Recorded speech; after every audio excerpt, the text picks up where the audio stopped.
That's not good.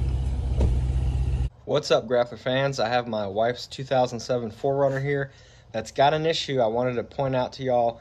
I could have prevented this, and I want to give y'all some advice. I've got two parts I had to buy here. One would have been a preventative part and kept the other one from breaking, and also prevented potential rust and a lot of other issues that these cars are prone to having.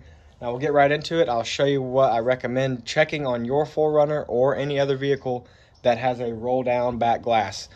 Actually, I'm going to interrupt myself real quick.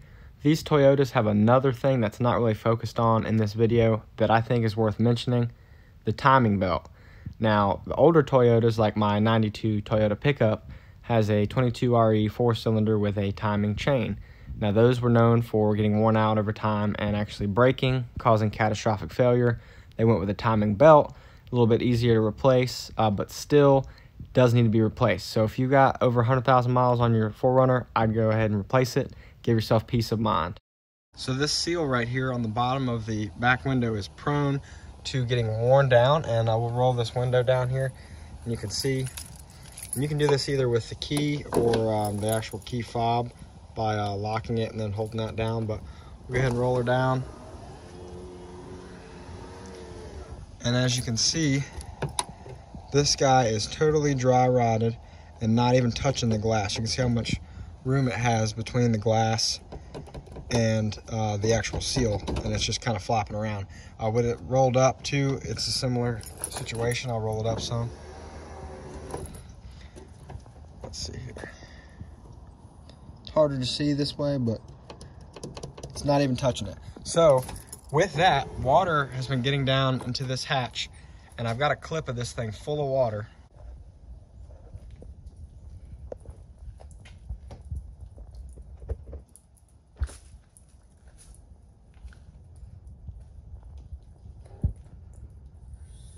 And as y'all can see, that's going to cause all kinds of issues. And the main problem I'm having now is electronic issues with this rear hatch. Now this hatch has a button, and you press the little button and it unlocks it. It doesn't have an actual like physical lever where you're mechanically releasing the back hatch. It's a button. So you push this button, it's supposed to go and open up a little bit, and then you just lift it up with your fingers. You don't have to actually pull a lever. Now that's all nice until you get it full of water and it stops working. So that's what's going on with mine, and I have actually got it to work a few times by normalizing the locks. I'll explain that more later, but I've reset the thing and told it everything's fine, and then it'll open once and then it locks again. But I've narrowed it down to the motor, and I have that in the box. So with that, let me go ahead and show y'all what this new seal looks like as well as the new part, and we'll get this thing fixed hopefully. Here's our new part. You can see it matches up pretty well, and it's a little bit, more fresh looking, but not too much. I really didn't expect this seal to be worn out, because overall this car has been in great condition, inside and out, underneath, super clean.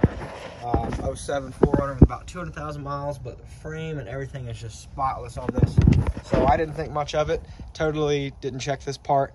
Now on the Bronco here, this is our 95, and it was my wife's and was green. I actually decided to paint it, level it, put these 33-inch mud grapplers on it, and when I did, I put a new rear seal on it because it was just as bad, if not worse, than the one on here. So you can see here's my nice new seal on the back, sliding glass there. So any vehicle with a power sliding back glass is, potentially gonna fall victim to getting water down in the tailgate. I actually had some rust forming down here at the base, and it really can let a ton of water sit in there. There's little drain holes, but I'll show you there's just not enough drainage to have that water dumping in there. And as you can see here, this window is actually scratched from leaves and twigs and different little rocks and stuff getting in there with that bad seal. So eventually I'm gonna need to either do something about that, replace this glass. But back to the 4Runner, just know it's something you need to look out for. As far as replacing these on a 4Runner, they made it super simple. I could probably do it with one hand while I'm filming, so I'm gonna try. You literally just pull it up, it comes right off, and you got the little piece here where it's touching the windshield wiper, but not bad at all. And it just kind of clips in to this little seam on the back. So we'll try to install the new one the same way. Might take two hands for that, but kind of. All right, so we're just gonna line that up and kind of walk it down the seam. So we'll try this wider angle here, but for the new one, we're just kind of walking it down the seam. Should be kind of a snap into place fit, nothing too crazy. Now you can see here it didn't line up that well. I put it a little bit too far to this side, so I'm gonna kind of start over, but pretty basic, as you can see, just getting this thing in place. And it's something I should have done a long time ago to prevent issues. I'll show you, I was really concerned about the water getting in here, and I did a little bit something about it. There's also more you can do about these back hatches draining. You can see here there's a little bit of water from where it rained earlier today. The main concern here is these little drain holes get clogged up and it won't drip like that, and you'll just have water sitting in there. And in my case, it got up pretty high, and actually when I opened the hatch, it was dumping on my head.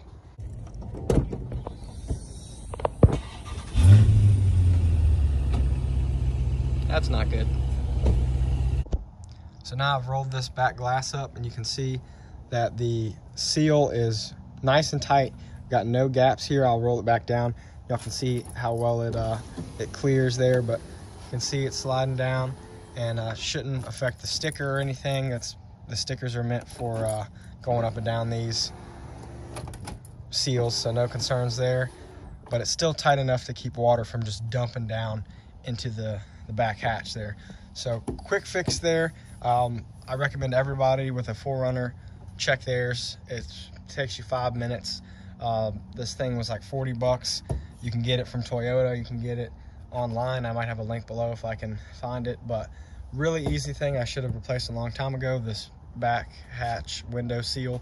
But we'll move on to the damage it caused by not replacing it, and I'll show y'all if I can get this hatch open. That's a whole nother process right now since this is not working. So I've got this new part here. This is the actual latch mechanism. It has an electric motor and everything and a connector, and when you push this button it should release, but since it's stuck right now, I'm gonna have to manually open it, which consists of popping this little hatch open and feeling a couple levers in there and doing it just right. Very inconvenient. We've been having to load everything through the window, and our baby's stroller doesn't fit too well. It's just very inconvenient. So we're gonna get this thing fixed, and I'll show y'all what all that takes. I used the new one as an example. I just took this cover off, and I've already done so on the one in here. But basically this lever here, I think it's actually the smaller one I have to reach for, and when I pull it up, it will release this and allow me to open the hatch. So it's not the best angle, so I'm gonna just try to do it, and you can kind of imagine what's going on here. There we go.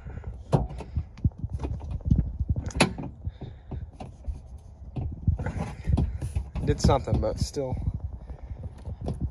I think it maybe is both levers, one at a time.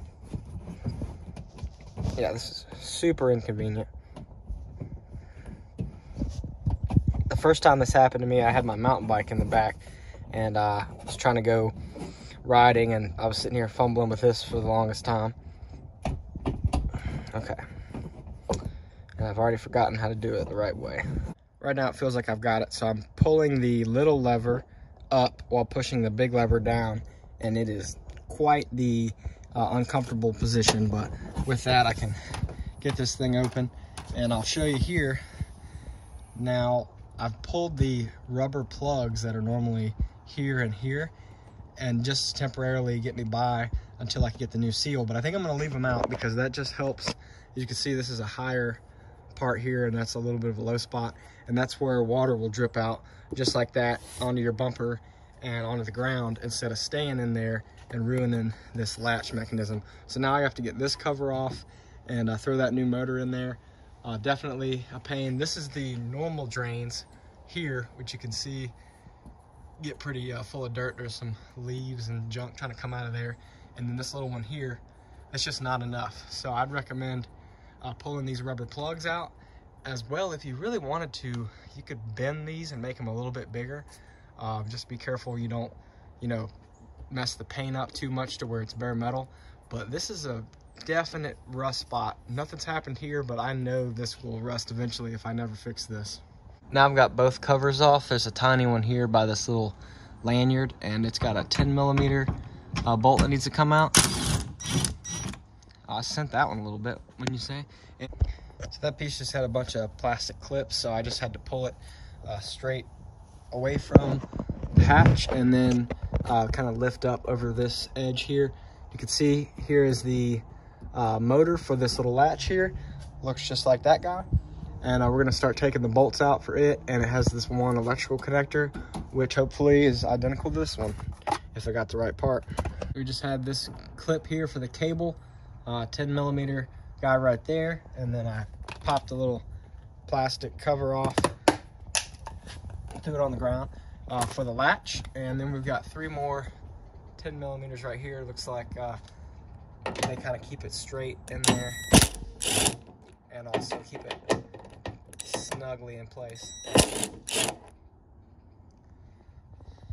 I'll do this with one hand.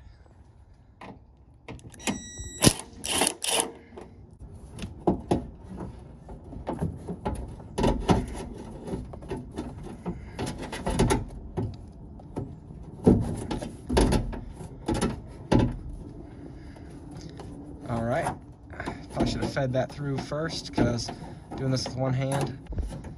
There we go. Yeah, not so bad. It's 4 bolts and an electrical connector. It's just a real pain to get to. So this thing doesn't even look that bad. I've actually taken it apart before, trying to see if this was actually the problem. I was expecting it to be much worse condition, so I didn't think this was my problem. I've been dealing with this for a while, trying to troubleshoot it, but everything I'm saying is pointing to this, so hopefully put this new guy in there. That'll be it for our issue. Got the new part in. I needed both hands for it, but it went in directly, just like the other one came out. Nothing really fancy there, no tricks. I did notice there was some leaves down in this drain hole, and I blew on that, and I've got one of them kind of loosely sitting up here now. But as you can see, leaves will be the enemy to these things. If you let this get full of stuff like that, dirt and leaves, it'll just rust this thing out so quickly. That's the main thing I'm trying to warn y'all about, and make sure y'all get after this before it becomes too late. I've actually got a little bit of rust starting right here, it looks like.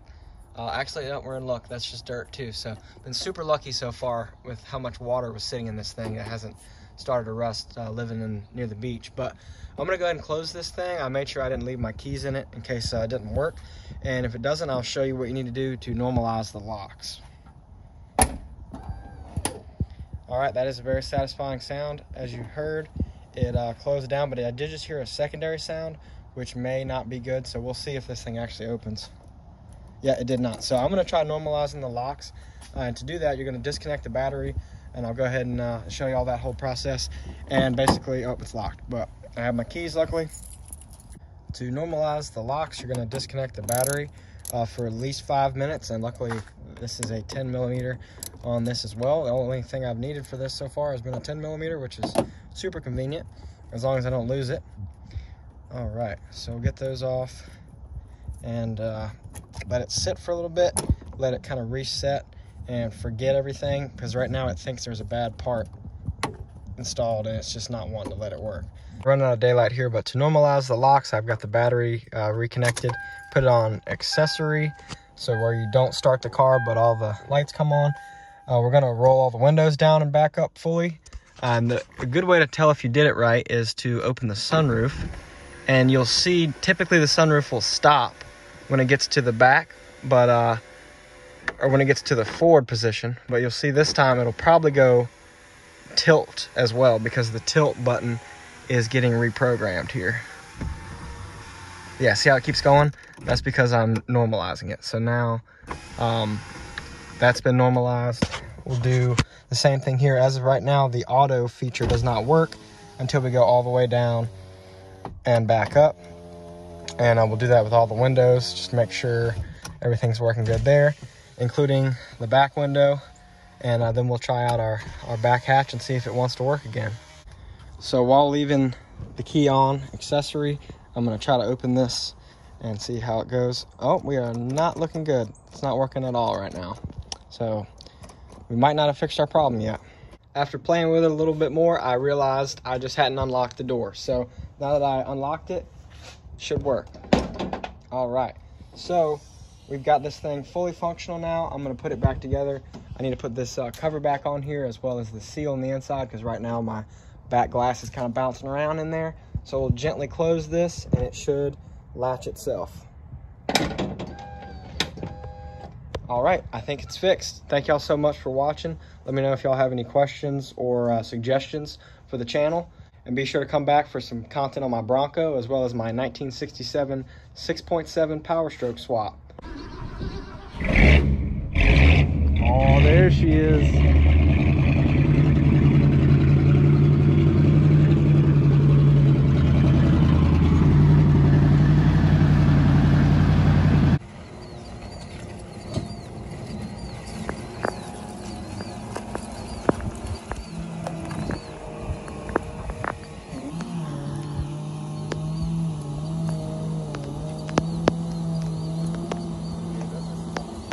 Isn't that crazy?